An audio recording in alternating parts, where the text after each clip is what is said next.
Pemirsa, masih bersama saya Heru dan Ibu Tendria Palalo di program dialog khusus bersama dengan Dinas Perpustakaan Kota Makassar.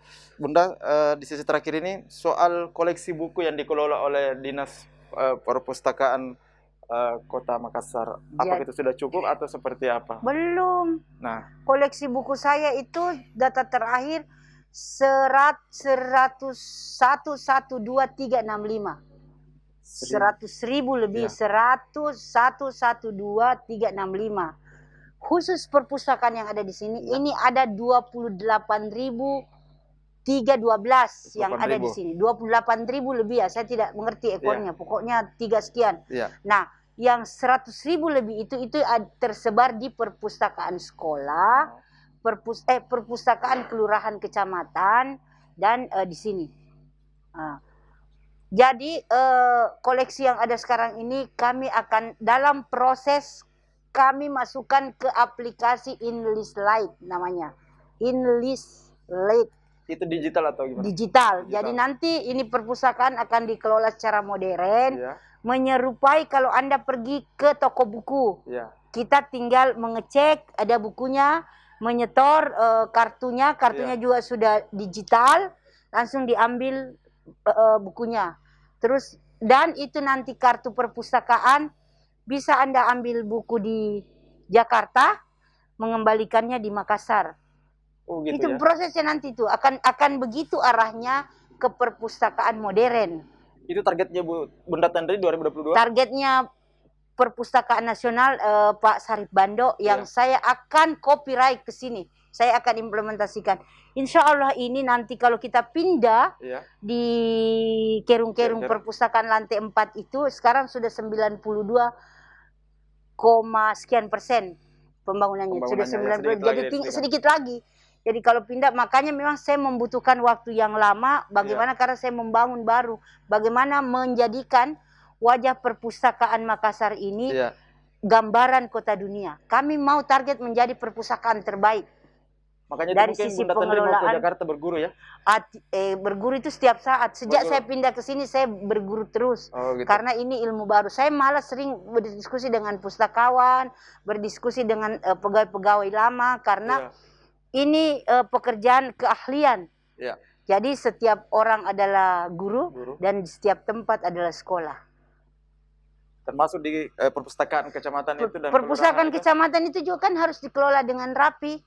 Kami lagi melakukan ini. Sekarang ini kita bagaimana kita bisa bergerak masif.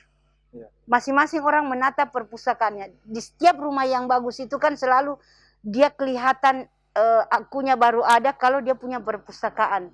Apakah itu termanfaatkan dan tidak? Kami juga nanti akan membuka donasi buku. Siapa yang mau mengirim buku ke kami? Karena kami salurkan kemana-mana juga bukunya.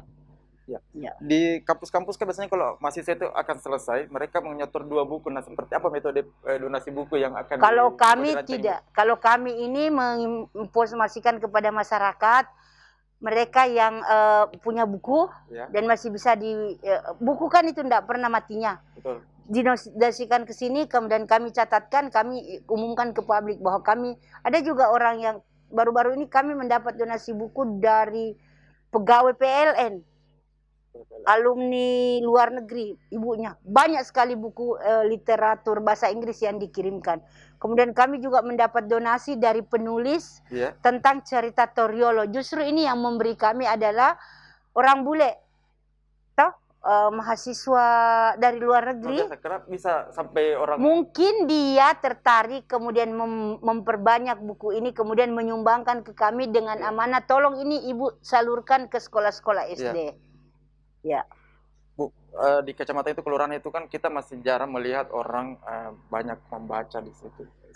Saya mulai memikirkan, sekarang kan ada kontainer, ada macam-macam. Mungkin ini harus, kalau telah menghidupkan kegiatan di kontainer itu, maka salah satu yang mereka harus jadikan tempat ini minimal jadi tempat membaca surat kabar, atau tempat membaca buku. Jadi kontainer ini bukan saat ini kan lagi ramainya karena semua orang vaksin di sana.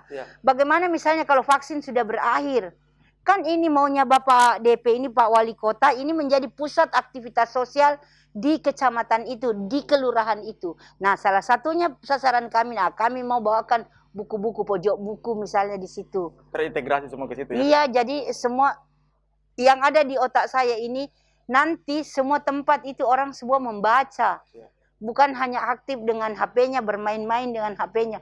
Jadi membaca, tetap mengembangkan permainan tradisional, tetap kita berbicara, dan ini akan jadi baik karena perpustakaan itu, membaca itu, perpustakaan tidak identik dengan membaca saja. Ya.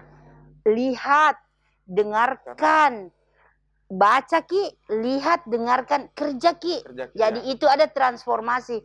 Bukan dari buku ke buku saja sekarang orang berbicara perpustakaan, tapi bagaimana mentransformasikan dari pengetahuan kita membaca, melihat dan mendengarkan ini, itu yang lahir namanya implementasinya. Itu perpustakaan modern, konsep perpustakaan modern, konsep perpustakaan milenial. Saya juga sebenarnya pemirsa punya kartu perpustakaan di sini.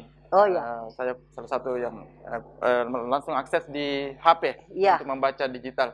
Nah, Bunda, yang terakhir ini mungkin kita akan, sebelum kita closing, terkait dengan banyak orang masih belum mengerti bagaimana mengakses perpustakaan ini, apakah secara umum bisa diakses atau misalnya cuman warga Makassar saja atau bisa dari KTP luar Makassar? Dari pembicaraan kami dengan Perpustakaan Nasional, orang yang sudah memiliki perpustakaan berbasis DIK itu dipersiapkan kan bisa mengakses di semua perpustakaan. Ini lagi dipersiapkan di maintenance bagaimana model itu. Khusus di Makassar ini kita bisa melayani ada dua, bisa dengan manual, bisa juga dengan digital.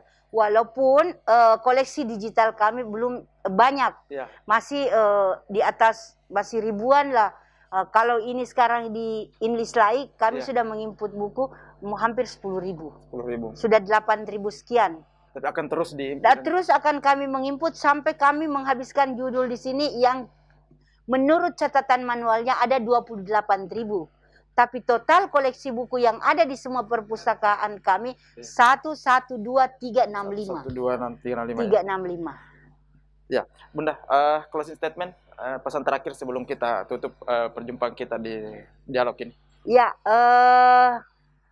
semua keluarga harus mengajari anak-anaknya membaca dan menulis.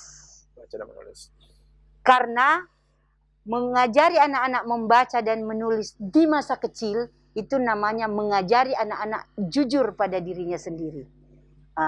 Kedua, di sekolah kami harap guru itu menciptakan suasana bagaimana anak-anak cinta buku. Guru menciptakan suasana. Anak-anak harus dipaksa untuk membaca. Tidak boleh tidak. Anak-anak harus diajari bahwa memegang HP itu kebutuhannya kebutuhan belajar. Setelah itu kepentingan membaca tetap ada di buku. Terima kasih banyak Bunda. Luar biasa statementnya. Mari kita terus membaca pemirsa dan baca Ki. Baca Ki. Lihat Ki. Lihat Ki dan dengar Ki. Dengar Ki. Kerja Ki. Kerja Ki. BLDK 4 Ki. Ya. Terima kasih Bunda atas waktunya hari ini, sangat menarik soal buku dan perpustakaan. Pemirsa, demikianlah perjumpaan kita di edisi kali ini. Sampai jumpa di pertemuan-pertemuan berikutnya. Assalamualaikum warahmatullahi wabarakatuh. Waalaikumsalam warahmatullahi wabarakatuh.